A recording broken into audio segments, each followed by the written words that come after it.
আল্লাহ বলে, বান্দা আমি তোমারে পথ দেখাইছি কোরআন দ্বারা, সুন্নাহ দ্বারা, উলামা দ্বারা, নবী দ্বারা, রাসূল দ্বারা। আমি দেখেছি তুমি আমার অনুগত না অবাধ্য। মনে রাখো, অবাধ্য হও তো আমি হাসরের ময়দানে তোমার জন্য আগুনের শিকল, বেরি এবং জাহান্নামের আগুন রেডি রাখছি। এই কথাটা শেষ শুনেন, এইভাবে শুধু আপনি দেখেন তাহলে বুঝবেন। হাসরের ময়দানে আল্লাহর কসম, কোরআন শরীফে সূরা ইয়াসিনের মধ্যে আছে, ইন্না জাআলনা ফি আনাকিহিম আগলালান ফাহিয়া ইলাল আযকানি ফাহুম মুকমাহুন। এটা সূরা ইয়াসিনের আয়াত কিনা? এটার অর্থ কি জানেন? এই অর্থটা দেখাইতেছি। হাসরের ময়দানে নাফরমান পাপীকে ফেরেশতা এইভাবে দুই হাত পিছনের দিকে দিয়া বাইধা এই থুতনির নিচে এই অংশ দিয়ে এইভাবে ঠেলা দিয়া, ধাক্কা দিয়া, এইভাবে জাহান্নামের শিকল বেরি দিয়া বাইন্ধা দিবে। আল্লাহর কসম, এইটাই এই সূরা ইয়াসিনের এই আয়াতের অর্থ। এই বেঈমান আর লক্ষ কোটি বছরে কোনোদিন আর নিচের দিকেও চাইতে পারবে না, কারণ নিচের দিকে চাইবে কি দিয়া? এটা দিয়ে তো ঠেলা দিয়ে রাখছে উপরের দিকে। এইটা অর্থ। ফাহুম মুকমাহুন, আর কোনোদিন চোখ নামাইতে পারবে না নিচের দিকে। হযরত আবু দারদা রাদিয়াল্লাহু তাআলা আনহু এক সাহাবী ছিলেন। উনি বলছেন, হে জাতি, হে উম্মত, হে নবীর উম্মত, আজকে হাত উঠাও, আজকে উপরের দিকে হাত উঠাও ঈমানদার। এখন যদি হাত উঠাও তাহলে দুই হাত উঠাইলে নিয়ত বাঁধা হবে, নামাজ পড়া হবে, আখিরাতে জান্নাত মিলবে। নয়তো নাফরমান বেনামাজি, এই মনে রাখিস তোর দুই হাত ফেরেশতা উঠাবে। তুই তো উঠাইলি না, নিজে বেঈমান, তো ফেরেশতা তোর দুই হাত উঠাইয়া পিছন দিকে বান দিয়া তোরে এমনে ধাক্কা দিয়া বাইধা দিবে, আর অনন্তকালের জন্য জাহান্নামে লাথি মাইরা ফেলায় দিবে। অপেক্ষা করো, অপেক্ষা করো। শেষ কথা, বেডি চাও, কোনো অসুবিধা নাই।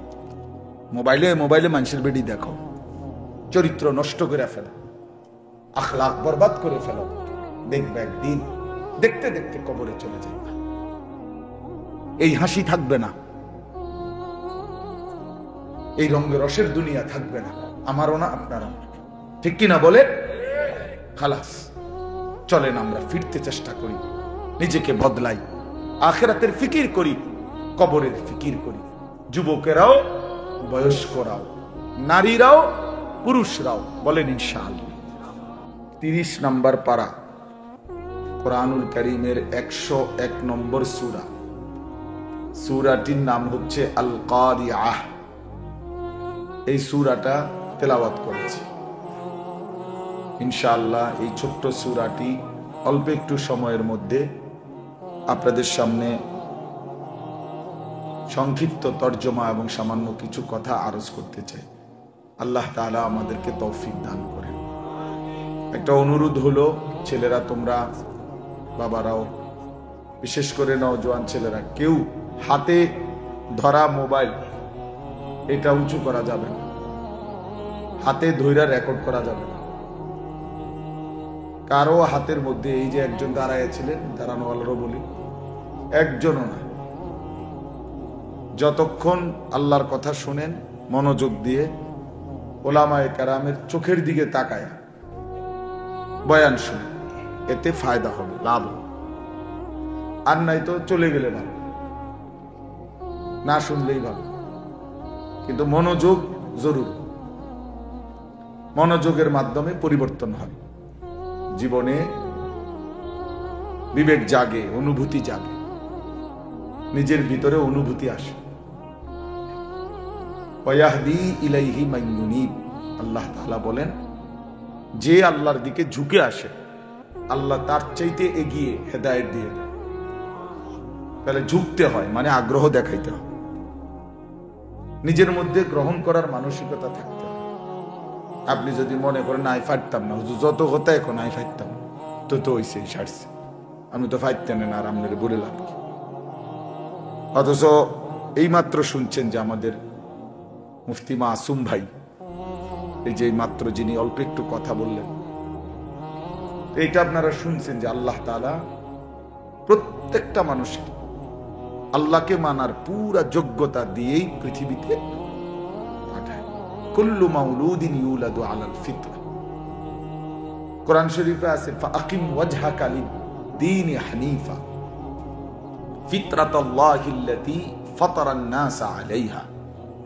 এই যে এই কথার অর্থ এটা, আল্লাহ বলেন সকলেই প্রত্যেকে নিজেকে পুরা একনিষ্ঠভাবে দ্বীনের দিকেই ফিরে রাখো, দ্বীনের উপরেই চলো। এরপরে আল্লাহ তাআলা বলেন যে আল্লাহ তাআলা মানুষকে ফিতরাত মানে সৃষ্টিগতভাবেই আল্লাহকে মানার যোগ্যতা দিয়েই বানিয়েছেন।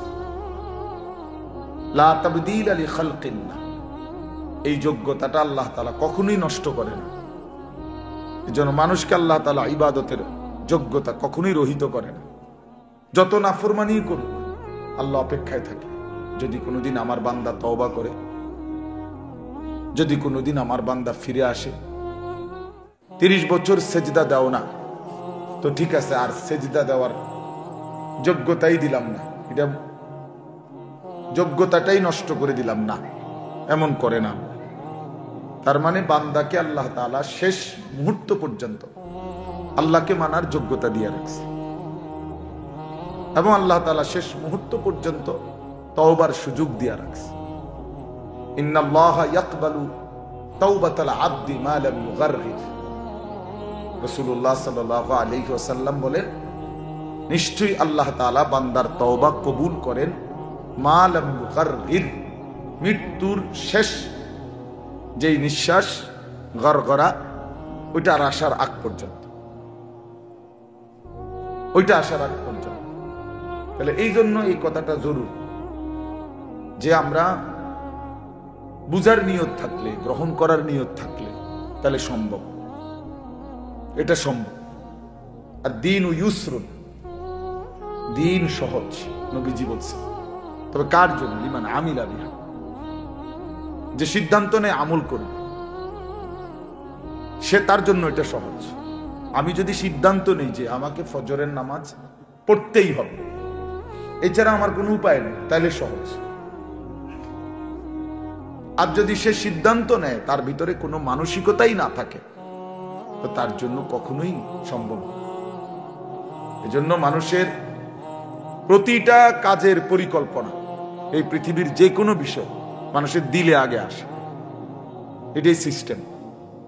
মানুষ অন্তরে আগে আসে, এটা ভাত খাবো, নাস্তা করবো, এখন বাইরে যাব, এটা করবো, ব্যবসা করবো, ওই করবো, সেই করবো, যাই বল, তো মানুষ তার অন্তরে আগে এটা আসে, এরপরে এটা কর্মে পরিণত করে। এই জন্য মানুষের দিলের মধ্যে যদি কেউ সিদ্ধান্ত নেয় আমি আল্লাহর হুকুম মানব, গুনাহ ছাড়ব, সম্ভব, 100 সম্ভব। সারা পৃথিবী ল্যাংটা হয়ে যাক, কোন নারী যদি চিন্তা করে আমি পর্দানসীন থাকবো, 100 বার সম্ভব। সারা পৃথিবী হারাম খোর হোক, কেউ যদি সিদ্ধান্ত নেয় আমি হারাম খাবো না, তার জন্য সম্ভব। অসম্ভব হইলে তাকলিফ মালা ইউতাকু হবে, আল্লাহ পাক বান্দার উপরে অসম্ভব বিষয় চাপায় দিছেন, এই কথা আসবে। আর এটা আল্লাহ তাআলার জন্য বলা কখনোই শোভা পায় না। আল্লাহ তাআলা কোরআনুল কারীমের মধ্যে স্পষ্ট বলছেন, লা ইউকাল্লিফুল্লাহু নাফসান ইল্লা উসআহা, কাউকে আল্লাহ তাআলা তার সাধ্যের অতিরিক্ত কিছুই চাপাইয়া দেন না, চাপাইয়া দেন না। আল্লাহ তাআলা কোরআনুল কারীমের মধ্যে বলছেন, ইন্নাল্লাহা লা ইয়াযলিমু মিসকালা যাররাহ, নিশ্চয়ই আল্লাহ তাআলা এক বিন্দু, এক যাররা জুলুম করেন না। এটা হতেই পারে না যে হুজুর আমার পক্ষে এই হুকুম পালন করা অসম্ভব, এটা কোনো কথা না।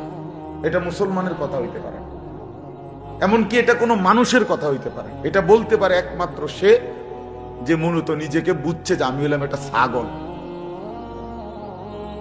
আমি মূলত একটা ছাগল। এই জন্য আমি যেহেতু ছাগল, তা আমি যেহেতু গরু ছাগল, এই জন্য আমার পক্ষে আল্লাহর বিধান মানা সম্ভব না। কিন্তু মানুষ যদি হয় সে, তার জন্য আল্লাহর প্রতিটা হুকুম মানা সম্ভব। কথা বুঝছেন কিনা বলে, এই কথা বলা যাবে। এই জন্য বাপ, এটা জরুরি, আন্তরিকতা থাকতে হয়, গ্রহণ করার মানসিকতা থাকে। অনেক বয়স্ক মানুষ আছে, হুজুর আর যত কথাই কোন আর হইতো না, কইছেন ভালো, ঠিকই বুঝি আমরা দরকার, কোরআন শরীফ শুদ্ধ করান দরকার, সূরা কেরাত ঠিক করণ দরকার, কথা ঠিকই, ওই তো না ওনার এই বয়স নেই। বাহ বাবা, ফয়সালা দিয়ে ফেলছেন, অনবেলার এই বয়স নেই। কিন্তু যদি আপনি বলেন আর 2 টুকরা গোস্ত লইবেন নি, লইব। আর একটু জুল দেই, হ জুল দাও, জুল দাও। ডাল দেই, হ ডাল দাও। ভাত এতটি খাইয়া যদি আপরে কোন আপেল মালটা দেন, তুই আবার এডি খাবি। আবার চা দিবেন, লগে চানাচুর দিবেন, বিস্কুট দিবেন, আবার এডিও খাবি। তা আপনার না বলে শৈল নাই, বয়স নাই, আপনি এতটি ভাত খাইলেন কেমনে? কথা বলেন না কেন? সারাদিন এদি পান খান, সারাদিন এদি বন খান, সারাদিন এদি চা খান, সারাদিন এদি গপ মারেন, সারাদিন এদি লম্বা লম্বা সেগুলি কর, তো সেগুলো পারেন কেমনে? আপনার না বলে বয়স নাই, আপনার না বলে আর এই সময় নাই। দুনিয়া ভোগ করার ব্যাপারে 100, আখিরাতের ব্যাপারে খামখেয়ালি, আখিরাতের ব্যাপারে খামখেয়ালি। ইয়ালামুনা যাহিরাম মিনাল হায়াতিদ দুনিয়া ওয়া হুম আনিল আখিরাতি হুম গাফিলুন। আল্লাহ তাআলা বলে, বান্দা কেবল দুনিয়ার জীবনের বাহ্যিক দিকটা, মাটির উপরের অংশটাই বুঝলা, আর আখিরাতের ব্যাপারে একদম গাফিল হয়ে রইলা। তবে মনে রেখো, আলহাকুমুত তাকাসুর হাত্তা যুরতুমুল মাকাবির। এই গাফলতে আখিরাত ভুলে থাকতে থাকতে আর দুনিয়ায় ডুবে থাকতে থাকতে দুনিয়ার নেশা তোমারে পাগল বানায় দিল, গাফেল বানিয়ে দিল। একদিন মনে রেখো বান্দা, হাত্তা যুরতুমুল মাকাবির, ওই কবরস্থানে গিয়ে একদিন পৌঁছে যাবা। তো কাল্লা সাউফা তা'লামুন, সাবধান, সেদিন কবরে এসেই জানতে পারবা আমি আল্লাহর নাফরমানির পরিণতি কি। আইসো কবরে, সাউফা তা'লামুন, অল্প সময়ের ব্যবধানে আমি আল্লাহ তোমারে কবরে আইসেই বুঝায় দেব এই বিড়ি খাওয়ার পরিণতি কি, চা দোকানের আড্ডা দেওয়ার পরিণতি কি, এই সুদের টাকার পরিণতি কি, এই কিস্তির টাকার পরিণতি কি, আর এই ঘরে রঙিন টেলিভিশন মৃত্যু পর্যন্ত আজীবন চালানোর পরিণতি কি, তোমার ছেলের বেনামাজির পরিণতি কি, তোমার বেপর্দার পরিণতি কি, তোমার স্ত্রীর বেহায়াপনার পরিণতি কি। আর জীবনভর গালিগালাজ করছো, বুড়া মানুষ আগ করলে গালি দাও, তো এই সমস্ত নাফরমানির পরিণতি। আইসো কবরে বান্দা, একদম প্রথম ঘন্টায়, প্রথম মিনিটেই আমি আল্লাহ বুঝায় দেব আমার শাস্তি কি জিনিস। আইসো বান্দা, ভাত খাওয়াইছি দেখে মনে করছে আমি কিছু কইতাম না। হ্যাঁ, দুনিয়াতে মাতছি না, তুমি মনে করছো মা আল্লাহ তো মনে এই রুমে। আল্লাহ বলছে, না না, তুমি শোনো নাই আমি রহমান। তা আবার তুমি এটাও শোনা উচিত ছিল আমি কাহ্হার। আমি যেমন গাফফার, আমি তেমন কি কাহ্হার। আমি যেমন খুব ক্ষমাশীল, আমি তেমন প্রচন্ড প্রতিশোধ গ্রহণকারী। আজিজুন যুনতিকাম, যুনতিকাম অর্থ হলো আল্লাহ তাআলা বলেন আমি মহা শক্তিশালী, আজিজ এবং প্রতিশোধ গ্রহণকারী। তুমি আমারে কি ভাবছো বান্দা? আমার প্রতি লোকমা ভাতের হিসাব নেব আমি, প্রতি ঢোক পানির হিসাব নেব, প্রতিটা নিঃশ্বাসের হিসাব নেব, প্রতি বিন্দু জাররা জাররা। সুম্মা লাতুসআলুন্না ইয়াওমাইদিন আনিন নাঈম, আমার দেওয়া প্রতিটা নিয়ামত বান্দা আমি হিসাব নেব। কি ভাবছো তুমি 60 বছর এমনি এমনি দিছিলাম? এত সুন্দর যৌবন আমি এমনি এমনি দিছিলাম? হায় নওজোয়ান, কিশোর তরুণ নওজোয়ান, তুমি মনে করছো এই জিন্দেগি আল্লাহ তোমার মোবাইল টিপতে দিছিল? নাফরমান, সারা রাত উলঙ্গ ছবি দেখতে দিছিল, নর্তকী দেখতে দিছিল? হাইওয়ান, কে তোমারে শিখাইলো? মা কে? তোমার বাবা কে? তোমার কোনো ধর্ম নাই, তোমার কোনো আল্লাহ নাই, কোন মুসলমানের বাচ্চা, মুসলমানের সন্তান এত বড় নাফরমান কিভাবে হয়? 365 দিনে 1 বছর খোদা, এই হাইওয়ান 16 বছর বয়স, কোনদিন ফজরের নামাজ পড়ে না, অথচ বাপও আছে ঘরে, মাও আছে ঘরে। এত বড় জানোয়ার, এত বড় হাইওয়ান এত বড় চতুষ্পদ জন্তু মুসলমানের ঘরে কেমনে হইল বলেন মিয়া? এক তো হইল ভুল হইছে, এক তো হইল হুচট খাইছে। 3 মাসে 9 মাসে আজকে আমার জামাত ছুটে গেছে, আজকে আমি 1 রাকাত পাইছি না, এটা তো হইতে পারে। কিন্তু এভাবে লাগাতার 30 বছর একজন মুসলমান মিথ্যা বলে, 30 বছর একজন মুসলমান সুদ খায়, 30 বছর বুঝি একজন মুসলমান গালি দেয়, কি মিয়া কোন? এটা ইনসাফের কথা বলেন, কথা বলেন না, এটা বিবেকের কথা এটা মিয়া? 30 বছর বুঝি একজন মুসলমানের ঘরে প্রতিদিন রঙিন টেলিভিশন চলবে, বউ বাচ্চা প্রতিদিন নাচ গান দেখবে, এটা জীবন? এটা মুসলমান? আল্লাহকে এভাবে ভুলে যায় মানুষ, রসুলকে এভাবে ভুলে যায় মানুষ, আখিরাতকে এভাবে ভুলে যায়। আস্তাগফিরুল্লাহ, আস্তাগফিরুল্লাহ। মাওলানা সাহেব কথা বলছি আপনাদেরকে, এই অল্প কথায় উনি বলছে আপন মা বাপ সন্তানকে বেঈমান বানায় দেয়। আপনি তো আপনার সন্তানকে বেঈমান বানায় দিলেন মিয়া। এই নাফরমান আপনার ঘরে ঘুমায়া, এই হাইওয়ান কোনদিন ফজরের নামাজ পড়ে না, এই অসভ্য সন্তান আপনি তারে ঘুমাইতে দিলেন কেন? এই জিন্দেগির কি অর্থ আছে মিয়া? জীবন মানে শুধু সোফা, জীবন মানে শুধু খাট, এটাই জীবন? একটা মানুষের বয়স 60 বছর, এবার হিসাব দেয় 1 সেট সোফা, 6টা চেয়ার, একটা ডাইনিং টেবিল, 2 আলমারি, 4খান খাট, 1 ডজন কাঁচের প্লেট, 60টা নুনের বাড়ি। এটি হলো এবার কামাই, এই 60 বছরের কামাই। 3 ফুট বিদেশ, 4টা মাইয়া বিয়া দিছে, বাইতে একখান বিল্ডিং করছে, 2 রুম, 2টা বাথরুম, ভিতরে টাইলস লাগাইছে, খালাস শেষ বাবা। এক মুসলমানের জিন্দেগি এতটুকুতে শেষ? কথা বলেন না কেন? তো কি হিসাব দিলেন, কি হিসাব মিলাইলেন? আখিরাত কোথায়? কবর কোথায়?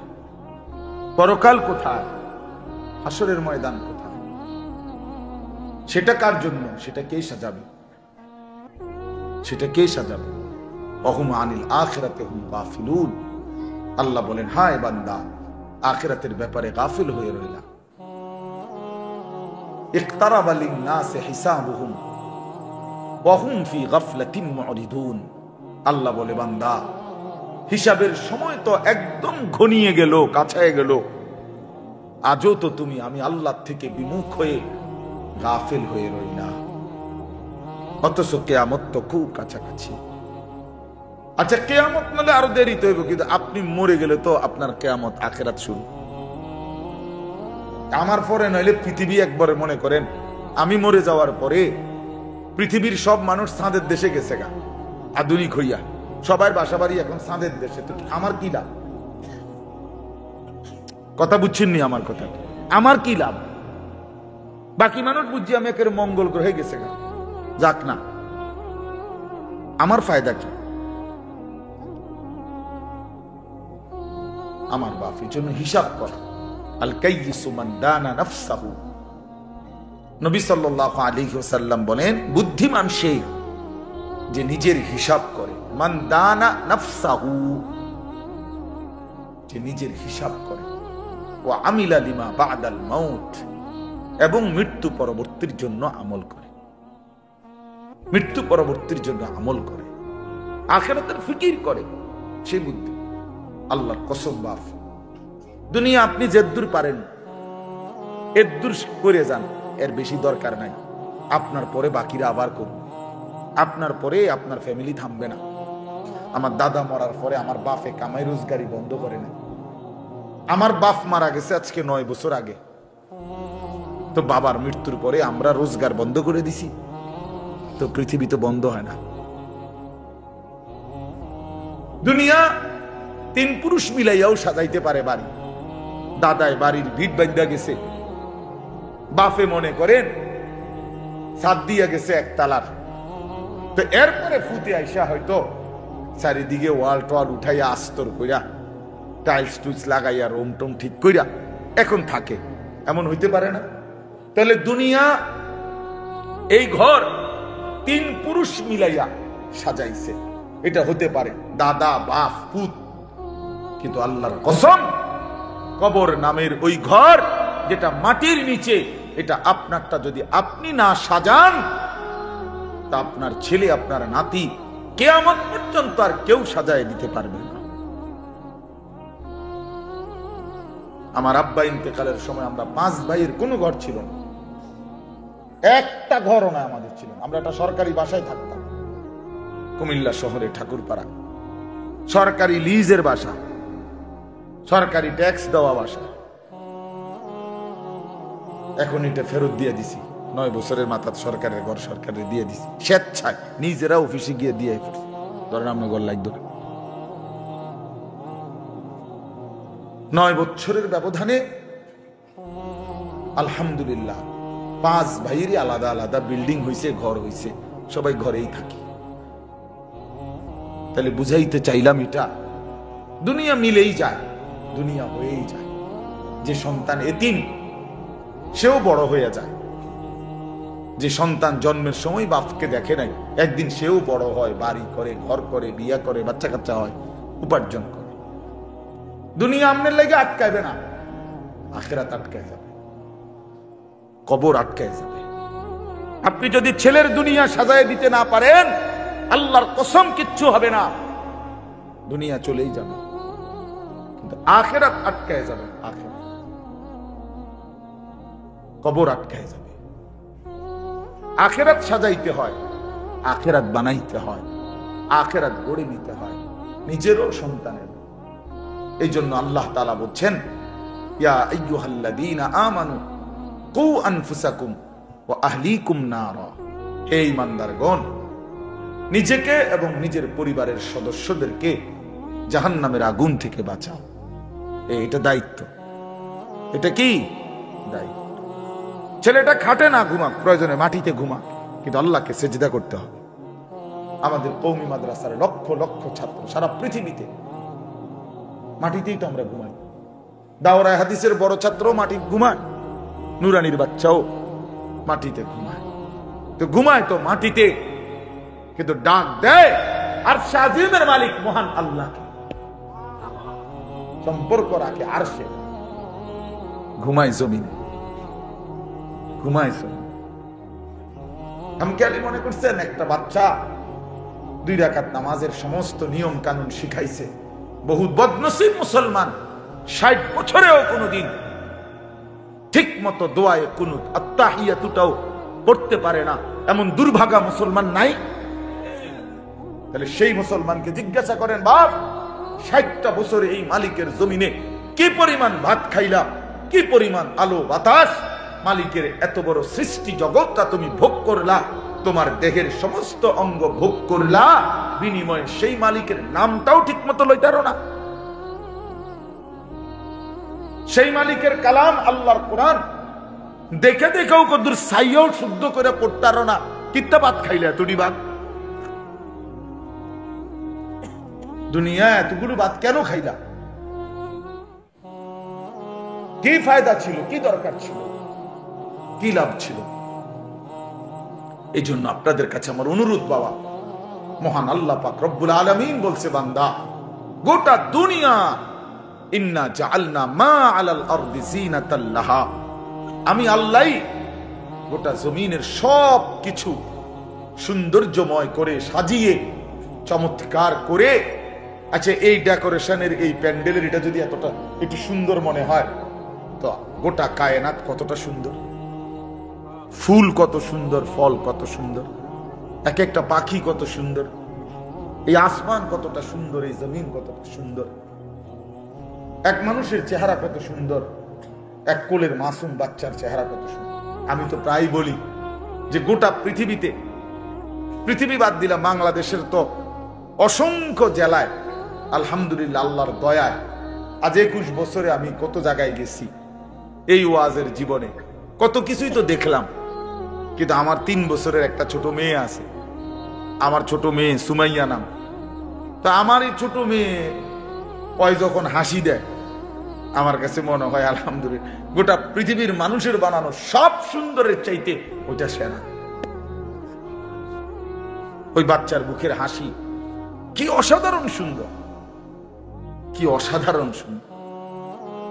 এজন্য বাপ এটা জরুরি বিষয়।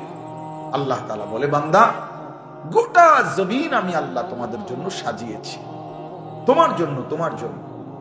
আর আমি তোমাকে বানিয়েছি আমার জন্য, আমার জন্য।